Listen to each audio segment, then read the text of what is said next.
Nama saya Sri Mulato. Sekarang ini menjabat sebagai Direktur Kopi and Cocoa Training Center di Surakarta.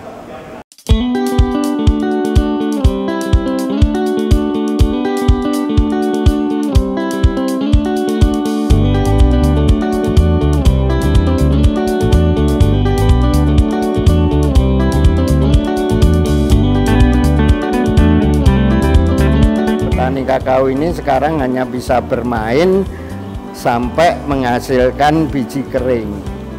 Ya, nah inilah yang perlu kita terus bina, kita edukasi bahwa Jawa Tengah itu ada pabrik coklat yang membutuhkan bahan baku yang cukup banyak, dan ini hanya bisa disuplai oleh petani.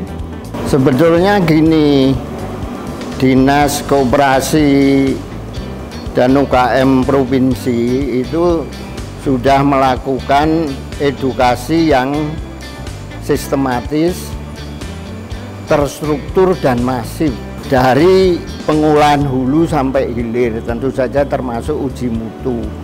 Ini sistem edukasi yang baik karena bersifat berjenjang, mulai dari knowledge yang basic sampai ke knowledge yang advance, yang sifatnya itu produksi, dan ini harus diteruskan.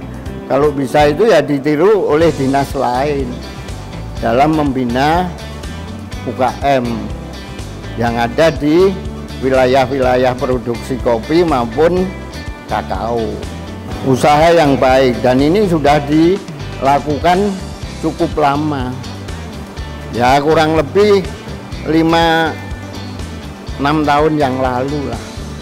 Kemudian salah satu target edukasi itu selain meningkatkan kompetensi para peserta dalam hal teknis, mereka juga diberi bekal untuk menjadi trainer di wilayahnya masing-masing. Jadi seolah-olah berperan sebagai PPL. Jadi jangan berhenti setelah kursus selesai ya dianggap tugasnya selesai. Bukan, mereka harus mendidik kawan-kawan yang belum beruntung ikut kursus yang dilakukan oleh dinas provinsi. Nah, yang kakao ini Mas, itu memang ini kan ada kekhawatiran mengembangkan hilir itu karena suplai biji kakaonya terbatas. Biasanya kalau suplainya terbatas kan harganya juga naik. Nah, ini menyebabkan juga stagnasi di industri hilir coklat. Dan sekarang ini Dinas Koperasi Jateng kan sudah melakukan beberapa kali training, edukasi ya. Dan kayaknya hasilnya itu positif karena industri hilirnya itu berkembang. Tolok ukurnya apa? Mereka kan selalu memberitahukan ke kita bahwa Pak, ini produk kita sekarang kualitasnya seperti ini, serapan pasarnya seperti ini. Nah, umumnya kendala itu justru di pasokan bahan baku dalam bentuk biji kakao yang bagus. Bagusnya itu apa ya? Sesuai dengan SNI biji kakao.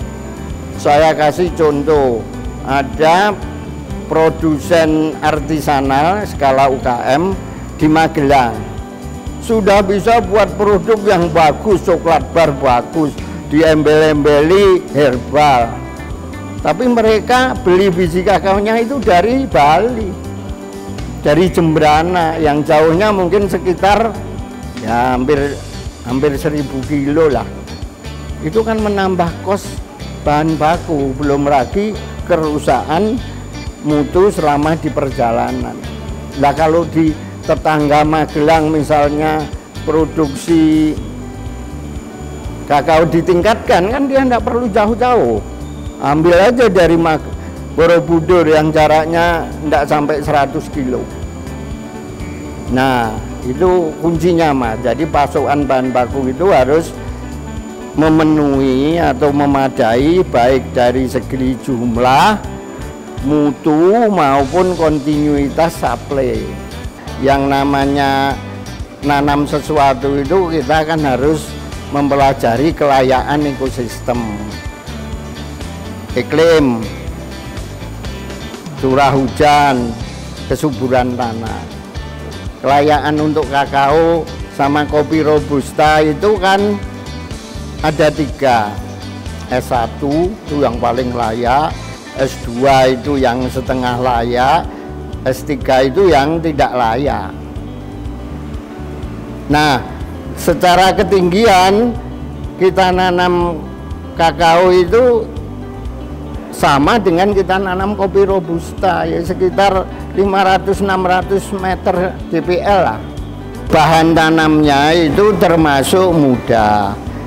Di Pusat Penelitian Kopi Kakao Jember itu menyediakan hampir semua klon kakao maupun kopi yang cocok di wilayah tertentu. Konsultasilah dengan kita. Habis itu kita arahkan, oh daerah ini cocok dengan klon kakao yang ini.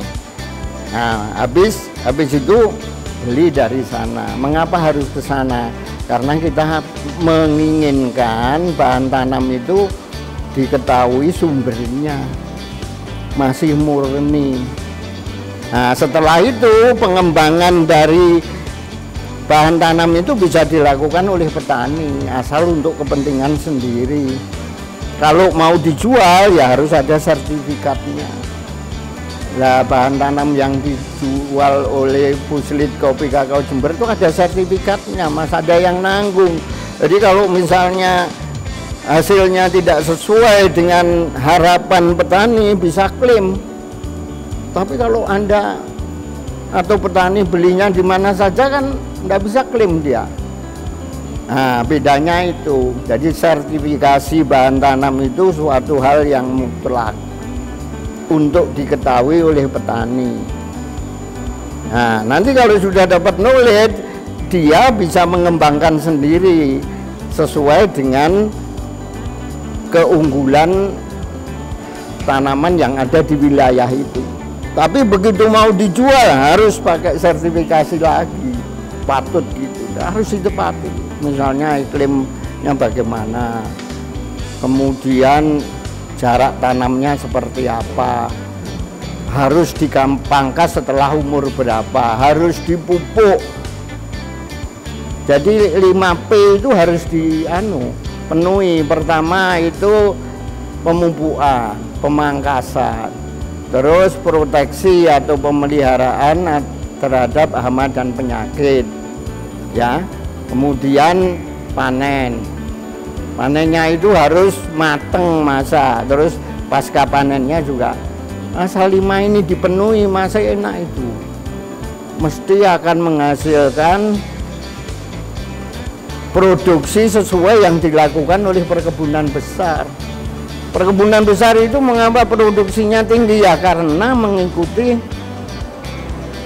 protokol, mulai dari milih bahan tanam sampai ke pengolahan hasil, ke pasca panen gitu, Mas.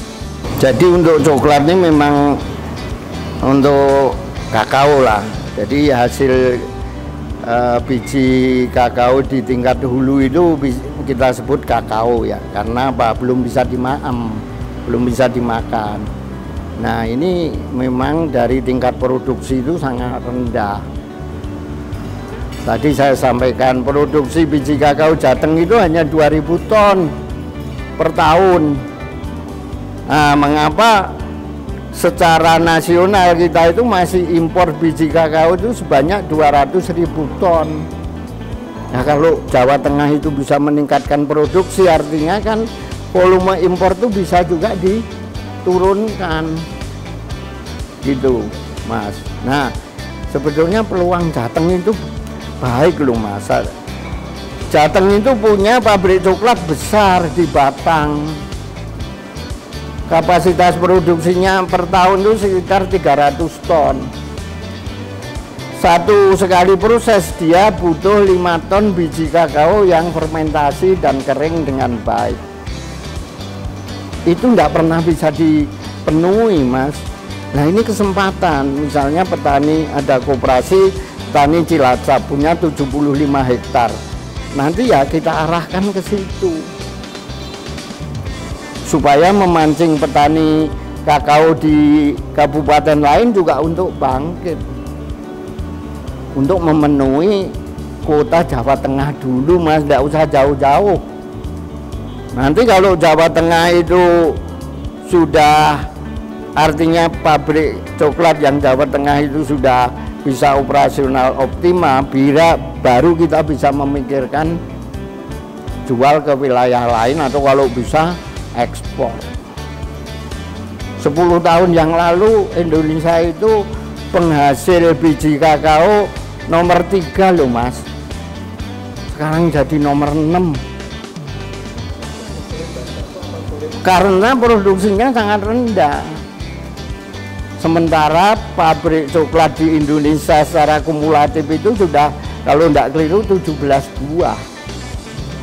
Mereka itu punya kapasitas terpasang 800.000 ton, tapi sekarang hanya operasional setengahnya karena tidak ada bahan baku, Mas. Nah, bahan baku itu harus diimpor dari tempat nun jauh di Afrika sana, Afrika Barat, sebanyak 200.000 ton. Nah, kalau itu bisa kurangi, syukur bisa sampai 0, artinya kan udah bisa impor kita bisa diamankan, toh, artinya belanja impor kita bisa diamankan. Nah, iya, jadi apa yang dilakukan oleh Dinas Provinsi ini dengan dukungan Pemprov Jateng ini suatu hal yang positif untuk menggugah semangat petani kakao itu untuk produksi lebih tinggi. Ya, salah satu market drivernya yaitu memenuhi kebutuhan Jateng dulu lah. Kalau itu sudah terpenuhi, baru kita mikir ke pasar yang lain, yang nasional sifatnya ya. Nasional itu kan butuh 200.000 ton. Nanti sebagian disupport dari biji kakao Jawa Tengah. Jadi yang terkenal itu jangan hanya kopi Jateng yang ikonnya ada di Temanggung, Wonosobo, tapi kakao juga harus begitu.